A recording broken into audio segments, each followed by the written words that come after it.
بسم اللہ الرحمن الرحیم۔ اللہ تبارک و تعالیٰ کے پاکیزہ نام سے آغاز کرتے ہیں جو بہت مہربان نہایت رحم والا ہے۔ الحمدللہ پچھلے پروگرام میں 2060 اور 2061 نمبر حدیث پاک، جو حدیث تو ایک ہی ہے لیکن سند دو تھیں، اس اعتبار سے یہ دو حدیثیں ہی شمار کی گئی ہیں، اور حضرت ابو المنہال اس کے راوی ہیں۔ یہ کہتے ہیں کہ میں نے حضرت برا بن عازب اور حضرت زید بن ارقم رضی اللہ تعالی عنہما سے سونے اور چاندی کے بیع کے متعلق سوال کیا۔ یعنی سوال کی نوعیت یہ تھی کہ کیا آپ نے اس کے بارے میں نبی کریم صلی اللہ علیہ وسلم نے کچھ سنا ہے تو ارشاد فرمائیں۔ تو ان دونوں نے کہا کہ ہم رسول اللہ صلی اللہ علیہ وسلم کے زمانے میں تجارت کرتے تھے، تو ہم نے آپ سے سونے اور چاندی کی بیع کے متعلق سوال کیا، تو آپ نے فرمایا اگر یہ بیع نقد ہو تو کوئی حرج نہیں ہے، اور اگر یہ بیع ادھار ہو تو پھر جائز نہیں ہے۔ تو اس میں آپ کو بتا رہے تھے کہ سونے اور چاندی کی بیع، پہلی بات تو یہ ہے کہ اس کو بیع صرف کہتے ہیں، صاد رافع بیع صرف۔ یہ ذرا آپ اگر فقہ کی کتابیں کبھی کھولیں گے اور ان کے مسائل آپ کو دیکھنے ہوں تو کتاب الصرف نکالیے گا، یہ بیع الصرف کا بیان نکالیے گا۔ اچھا، اب یہ اس میں دو شرطوں کے ساتھ بیع جائز، یعنی اس وقت کہ جب سونے کو سونے کے بدلے یا چاندی کو چاندی کے بدلے میں آپ بیچ رہے ہوں، یعنی ہم جنس کے ساتھ، تو دو شرطیں ہوتی ہیں۔ نمبر ایک، دونوں کا وزن برابر ہو، ادھر بھی 5 تولہ سونا تو ادھر بھی 5 تولہ ہونا چاہیے، اور دوسرا نقد، ادھار ناجائز، کمی بیشی ناجائز۔ اور یہ پچھلے پروگرام میں عرض کر چکا ہوں کہ یہ نہیں ہے کہ جی عمدگی جودت آپ نے 5 تولہ سونا دیا، وہ 4.5 تولہ کا سیٹ آپ کو دے رہا ہے اور کہہ رہا ہے کہ جی باقی جو ہے وہ میں نے سمجھ لیں اس کی جو خوبصورتی ہے، بنائی ہے، ڈیزائن ہے، اس کے بدلے میں رکھ لی ہیں۔ تو یہ جب آپ سونے کو سونے کے بدلے میں دیں گے تو پھر وزن بالکل برابر ہونا چاہیے۔ اس کا میں نے آپ کو ایک طریقہ بتایا تھا کہ یا تو آپ یوں ہی کریں کہ علیحدہ علیحدہ بیع کر لیں، یہ بھی آپ کر سکتے ہیں کہ جو آپ کا سونا ہے اس کے ساتھ تھوڑی سی چاندی ملا لیں، چاہے وہ بالکل تھوڑی سی ہو، تھوڑی سی چند ماشا چاندی ملا لیں۔ اب ایک طرف سے سونا ہوگا، ایک طرف سے چاندی اور سونا ہوگا، تو جب جنس بدل جاتی ہے تو پھر کمی بیشی ہو جاتی ہے، گزارا ہو جاتا ہے، کمی بیشی ہو جائے گی، جائز ہوگی۔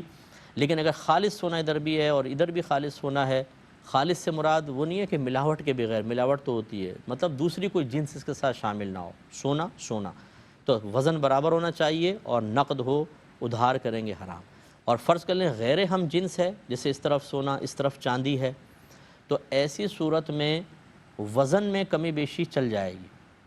مثلا 50 تولہ چاندی ہے اور 1 تولہ سونا ہے، بیع بالکل جائز ہے، حالانکہ کتنا تفاوت ہے، جائز ہے، لیکن اس میں بھی ادھار کرنا منع ہوتا، ٹھیک ہے نا۔ باقی جو جتنی اب کرنسی کے کاروبار ہو رہے ہیں، اس میں بس یہ ہے کہ ہم اسی پر فتویٰ دیتے ہیں کہ جس مجلس میں سودا طے ہو رہا ہے کم از کم عوض میں سے ایک پر قبضہ ہو جانا چاہیے اسی مجلس کے اندر، دوسرا چاہے بعد میں دینے کا ہو۔ جیسے ڈالرز ہیں، میں نے آپ کو دے دی اور میں نے کہا، آپ نے کہا کہ پیسے میں کیش آپ کو بعد میں دے دوں گا، پاکستانی روپیز میں چل جائے گا، یا پاکستانی روپیز میں نے آپ کو دے دیے اور آپ ڈالر مجھے بعد میں دے دیتے ہیں، چل جائے گا۔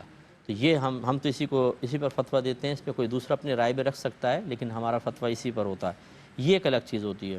باقی سونا چاندی جب تک اپنی شکل میں ہم نے آپ کو بتا دیا، اس میں احتیاطی کیجیے گا۔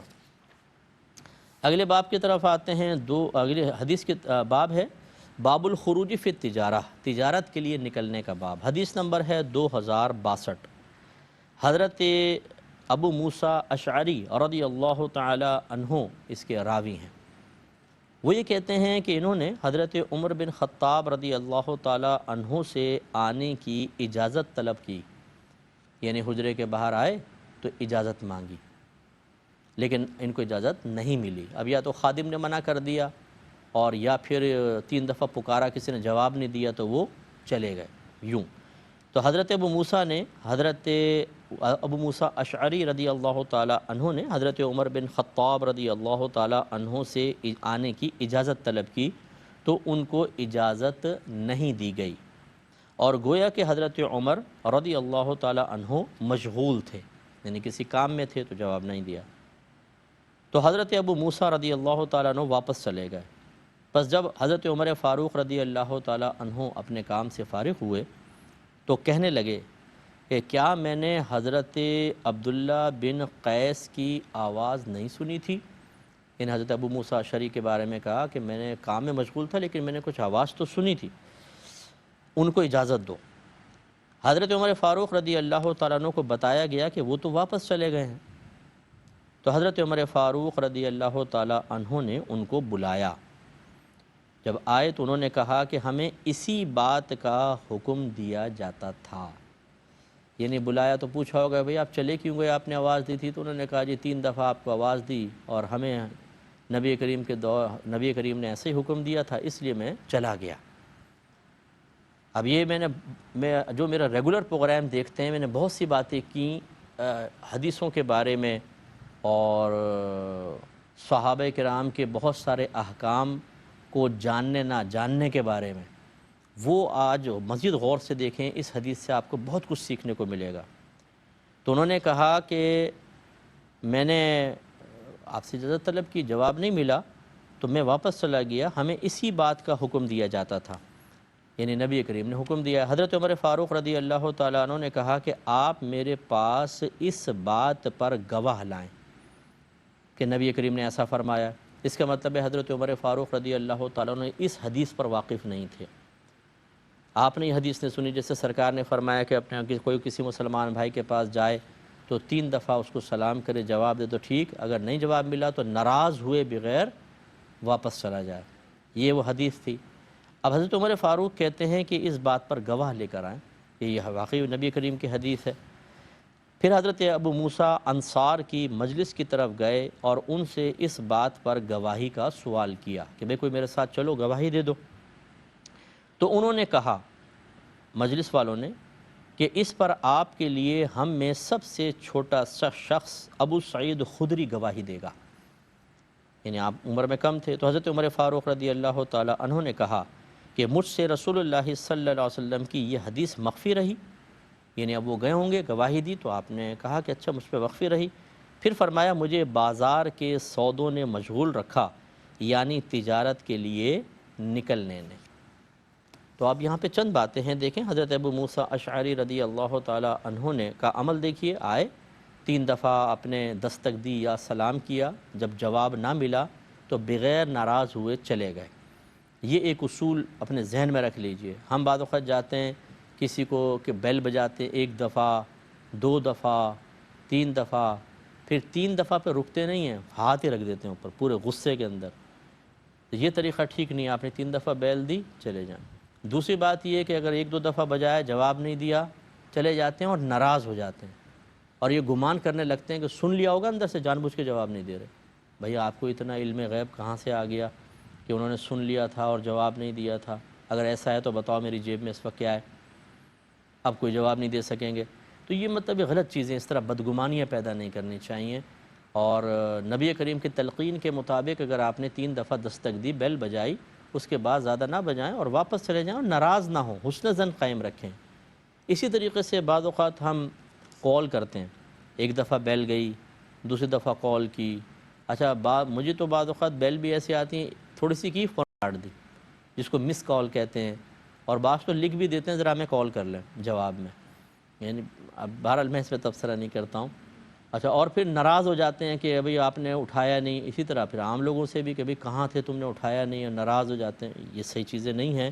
طریقہ کار یہ ہے جو میرے نبی کریم صلی اللہ علیہ وسلم نے بتایا اور صحابہ کرام علیہم الرضوان نے خوش دلی کے ساتھ اسے اپنایا، یہ اس چیز کی ضرورت ہے۔ حضرت ابو موسیٰ نے حدیث بیان کی۔ اچھا، اب یہ بھی معلوم ہوا کہ حضرت عمر فاروق رضی اللہ تعالیٰ عنہ اپنے گھر میں کام میں مشغول تھے، آواز آئی تھی، اس کا مطلب یہ ہوا کہ آپ نے تھوڑا سا ان کو ویٹ کروایا، پھر آپ کام سے فارغ ہوئے تو ان کی طرف متوجہ ہوئے۔ تو اس سے یہ ہمیں نتیجہ نکلتا ہے کہ اگر ہمیں یہ یقین ہے کہ کوئی اندر معظم دینی ہے، کوئی بزرگ ہے، اور وہ کسی مصلحت صحیحہ کی بنا پر ہمیں تھوڑا انتظار کروائیں، تو اتنی ناک اونچی نہیں رکھنی چاہیے کہ ان سے ہی ناراض ہو جائیں۔ بعض لوگ تو یعنی ضرورت اپنی ہوتی ہے، طلاق دے دیں گے، پہلے نہیں سوچیں گے، 10 سال لڑ رہے ہیں، 20 سال لڑ رہے ہیں، اتنے طویل عرصے تک فائٹنگ چل رہی ہے، پھر طلاق دے دی۔ اب اگر فتویٰ طلب کریں گے تو وہ ارجنٹ ہونا چاہیے، وہ فوراً مطلب سارے کام چھوڑ کے تمام مفتیان کرام کتابیں لے کر بیٹھ جائیں اور فقیر کا مسئلہ حل کریں۔ اگر نہیں کریں گے تو پھر ناراضگی، بھئی آپ ایک عام آدمی ہیں، وہ علماء ہیں، مفتیان کرام ہیں، مطلب آپ کا ہے، ان کا نہیں ہے مطلب۔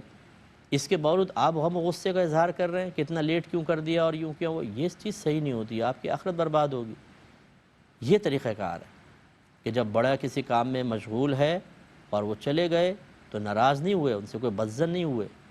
اسی طریقے سے کوئی آپ کسی بزرگ سے ملنے گئے، پیر صاحب ہیں، کوئی دوسرے ہیں، خاص طور پر مطلب جب کاروباری ہوتا ہے نا، کوئی بڑا کاروبار، کسی کے پاس منصب ہے اور وہاں سے تھوڑا سا لیٹ ہو گئے تو ہم سمجھتے ہیں کہ ہمیں تو بہت ہی ذلیل کر دیا گیا ہے، 15 منٹ بٹھایا، 15 منٹ، اور پھر بھی نہیں آیا، ہم تو اٹھ کے آ گئے۔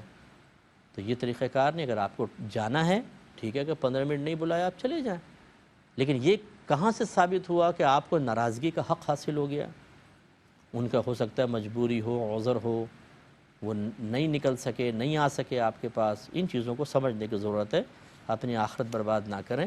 آپ ہر ایک اللہ کا مطلب کون کتنا پیارا ہے اس کا کوئی نہیں کہہ سکتا۔ ایک روڈ پہ چلنے والا عام آدمی میں کیسے کہہ سکتا ہوں کہ یہ اللہ کی بارگاہ میں مقبول نہیں ہے؟ اگر وہ غیر عالم ہے، غیر مفتی ہے، جاہل ہے، گناہ گار ہے، لیکن میں اس کے بارے میں بھی مجھے حسن ظنی رکھنا چاہیے۔ ہو سکتا ہے اللہ تعالیٰ کی بارگاہ میں پتہ نہیں کس رنگ میں کیا مطلب حسن ظن قائم رکھ سکتے ہیں۔ برا بھلا تو نہیں کہیں گے، حقیر تو نہیں سمجھیں گے۔ جب یہ ہماری سوچ ایسے لوگوں کے بارے میں یہ، تو آپ خود سوچئے کہ جن کی فضیلت پر اور کمال پر قرآن و حدیث کی نصوص کثیرہ موجود ہیں، علماء، مفتیان کرام۔ اللہ تعالیٰ نے ارشاد فرمایا اطیعوا اللہ و اطیعوا الرسول و اولی الامر منکم، اللہ کی اطاعت کرو، اس کے رسول کی اطاعت کرو، ان لوگوں کی اطاعت کرو جو تم میں حکم والے ہیں۔ دیکھیں اللہ نے اپنے ساتھ اپنے رسول اور پھر ان لوگوں کا ذکر کیا۔ یہ کون ہے؟ مجتہدین، مفتیان کرام، فقہا، بڑے بڑے جو فتویٰ دینے کی صلاحیت رکھتے ہیں۔ اتنا مقام و مرتبہ ہے، لیکن ہم فوراً 2 منٹ میں آدمی کو 7ویں آسمان سے زمین پہ اتار دیتے ہیں۔ تو یہ میں ان بھائی بہنوں کو سمجھا رہا ہوں جو سعادت مند ہیں اور ان چیزوں کو سمجھنا چاہتے ہیں۔ کبھی بھی دینی لوگوں کے معاملے میں، معظم دینی کے معاملے میں نامناسب اور تحقیرانہ رویہ ہرگز اختیار نہ کریں، اس میں آخرت کی تباہی ہے، ٹھیک ہے؟ کبھی ان کی طرف سے کوتاہی ہو بھی جاتی ہے، کوتاہی بھی سمجھ لیں، فرض کر لیں، پھر بھی مطلب عوام کو یہ حق حاصل نہیں ہے کہ بد تہذیبی کرے، بدتمیزی کرے اور ان کی گرفت کرنے کی کوشش کرے۔ خصوصاً میں باہر والوں کو اس لیے سمجھاؤں گا کہ آپ کو بڑی فریڈم آف اسپیچ حاصل ہے، اور اکثر مطلب میرا مشاہدہ ہے کہ مسجد کے جو بیچارے ائمہ ہیں، ایک عام آدمی بھی کھڑا ہو کر اس کے سامنے بڑے تلخ انداز میں بات کرنے پر قدرت رکھتا ہے۔ اسے نہ کوئی مار سکتا ہے، نہ اس کو پیٹ سکتا ہے، نہ اسے آپ مسجد سے نکال سکتے ہیں۔ ہر ایک کو اپنے رائٹس پتہ ہیں کہ مجھے کیا کہ یہاں حقوق حاصل ہیں۔ اس نے انہیں بدتمیز اور جرأت مند بنا دیا ہے۔ ہر ایک کی بات نہیں کر رہا ہوں، آپ جانتے ہیں میں جب بھی کہتا ہوں انہی مخصوص لوگوں کے بارے میں کہہ رہا ہوں جو ایسے ہیں۔ تو وہ اتنے بدتمیزی کرتے ہیں، مسجد میں کھڑے ہو کر شور مچائیں گے اور امام اور خطیب کے سامنے ان کو برا بھلا کہہ رہے ہوں گے۔ یہ بیچارے بڑے خطرے میں ہیں۔ کتنے دن آپ کو یہ ویزا اور پاسپورٹ عزت دلوا دے گا؟ سوال یہ ہے۔ جیسے ہی آپ مریں گے قبر میں جائیں گے، آپ کی کوئی ایسی وی آئی پی قبر نہیں بنے گی کہ وہ آسمان اور زمین کے درمیان معلق ہو، یا چاند پہ جا کے آپ کی قبریں بنیں، اسی زمین میں جائیں گے، مٹی میں۔ اور یہ بدتمیزیاں پھر اس مٹی کے نیچے آپ کو کیا تکلیف پہنچائیں گی، یہ بس بہت ہی دردناک انجام ہے۔ اللہ تعالیٰ ایسے ہمارے بھائی بہنوں کو بھی ہدایت عطا فرمائے، انہیں بھی عاجزی اختیار کرنے کی توفیق عطا فرمائے۔ تو اس لیے علماء کی گرفت نہ ہی کریں تو بہتر ہے۔ اگر فرض کر لیں آپ کو لگتا ہے کوئی بہت ہی غلط کر رہا ہے، اس کا معاملہ اللہ پہ چھوڑ دیں، مطلب آپ بدتمیزی نہ کریں، یہ صحیح نہیں ہے۔ ہاں جیسے ذمہ داریاں ہوتی ہیں، بعض اوقات مسجد کی کمیٹی ہے اور وہ سمجھتی ہے کہ کوئی مطلب مذہبی شخصیت نامناسب کارروائیوں میں مشغول ہو چکی ہے، تو وہ اس پر اسٹیپ لیتے ہوئے مسجد سے علیحدہ کر دینا کچھ، وہ ایک الگ بات ہے۔ وہ بھی انتہائی دائرہ ادب میں رہ کے، جیسے ہمارے ماں باپ اگر کوئی غلطی کر بیٹھتے ہیں، ہزاروں گناہ ہماری نگاہوں کے سامنے کر رہے ہوتے ہیں، تو کیا مطلب گردن پکڑ لیں ان کی، جا کر آنکھوں میں آنکھیں ڈال کے باتیں کریں، ان کے منہ پہ تماچے ماریں، انہیں سب کے سامنے، پورے محلے اور پورے خاندان والوں کے سامنے ذلیل اور بے عزت کریں؟ ایسا کرتے ہیں ہم؟ یقینی سی بات ہے نہیں۔ یا تو پیار محبت سے تنہائی میں سمجھاتے ہیں، نہیں مانتے تو ہم کہتے ہیں کہ بھئی پھر ان کا اللہ ہی معاملہ کرے گا، یہ ان کا معاملہ اللہ کے ساتھ ہے، ہم کیوں بدتمیزی کریں؟ بھئی یہ چیز چاہیے۔ عالم اور مفتیان کرام جو بعمل ہے، میں ان کی بات کر رہا ہوں، صحیح العقیدہ بعمل ہوں، ان کے درجے ماں باپ سے بھی زیادہ ہے، احترام کرنا چاہیے۔ تو ایسے حضرت ابو موسیٰ اشعری نے کوئی اظہار ناراضگی نہیں، کوئی گستاخی نہیں کی، چلے گئے۔ حضرت عمر فاروق نے بلوایا، وجہ پوچھی تو انہوں نے کہا بھی ہمیں تو اس چیز کا حکم تھا، ہم نے کیا۔ اب حضرت ابو موسیٰ اشعری رضی اللہ تعالیٰ عنہ بڑے جلیل القدر صحابی ہیں، تو کیا عمر فاروق رضی اللہ تعالیٰ عنہ بدگمانی کر رہے تھے کہ یہ جھوٹ بول رہے ہوں گے؟ نہیں، ایسا نہیں ہے، بلکہ شارح نے لکھا کہ حضرت عمر فاروق رضی اللہ تعالیٰ عنہ نے بڑی بڑا حکیمانہ طرز اختیار کیا تھا۔ آپ یہ چاہتے تھے کہ انہوں نے ایک حدیث بیان کی کہ مجھے نہیں پتہ، تو ذرا اس کو ثبوت لائیں، یہ بات معروف ہو جائے گی کہ حضرت عمر فاروق ایسی حدیث جو انہوں نے نہ سنی ہو اس کے ثبوت مانگتے ہیں، باقاعدہ گواہ مانگتے ہیں۔ تو آپ خود سوچئے کہ کیا اس زمانے میں کوئی جھوٹی حدیث گڑھنے کا سوچ بھی سکتا ہے؟ خوف پیدا ہوگا کہ نہیں بھئی وہ تو گواہ مانگیں گے، تو ہم کیسے جھوٹی حدیث گھڑ سکتے ہیں؟ تو اس لیے حضرت عمر فاروق رضی اللہ تعالیٰ عنہ نے گواہ طلب کیا تاکہ ایک مثال قائم ہو جائے اور نبی کریم صلی اللہ علیہ وسلم کی طرف معاذ اللہ جھوٹ منسوب کرنے کی کسی کو ہمت نہ ہو۔ یہ اس میں حکمت تھی۔ پھر یہ دیکھیے کہ حضرت عمر فاروق رضی اللہ تعالیٰ عنہ نے حدیث قبول کرنے کے سلسلے میں احتیاط سے کام لیا، گواہ لے کر آؤ۔ تو میں عوام سے عرض کرتا ہوں کہ اسی طرز پر آپ کو بھی چلنا چاہیے۔ آپ کے پاس ایک پوسٹ آتی ہے، آپ کے پاس کوئی حدیث سینڈ کرتا ہے، یہ نہیں کہ آپ آگے فوراً فارورڈ کر دیں، کم از کم اس کی صحت کے بارے میں آپ معلوم کریں کہ بھئی جھوٹی حدیث تو نہیں ہے، جھوٹی بات تو نہیں ہے۔ فضائل میں ضعیف حدیث چل جاتی ہے، اس کو کمزور حدیث کہتے ہیں، جس کے بیان کرنے والے تھوڑا سا کمزور ہوتے ہیں، کوئی مطلب تقوی میں زیادہ نہیں ہوتا، کوئی مطلب قوی الحافظہ نہیں ہوتا، اس کا حافظہ کمزور ہوتا ہے، تو ان کی حدیث ضعیف کہلاتی ہے، لیکن وہ جھوٹی نہیں ہوتی، فضائل میں چل جاتی ہے۔ لیکن بعض جھوٹی حدیثیں ہوتی ہیں، ایک سے ایک گھڑ کر پیدا کی گئی ہوتی ہیں، جیسے رمضان میں آپ یہ دیکھتے ہیں کہ جی نبی کریم نے ارشاد فرمایا جس نے جمعۃ الوداع میں 4 رکعت نماز اس طریقے سے ادا کی اس کی تمام زندگی کی قضا ختم ہو جائیں گی، یہ جھوٹی حدیث ہے۔ اس لیے احتیاط چاہیے۔ کیسے احتیاط کرنی ہے وہ انشاءاللہ میں ذکر کرتا ہوں نیکسٹ پروگرام میں۔ وآخر دعوانا ان الحمد للہ رب العالمین۔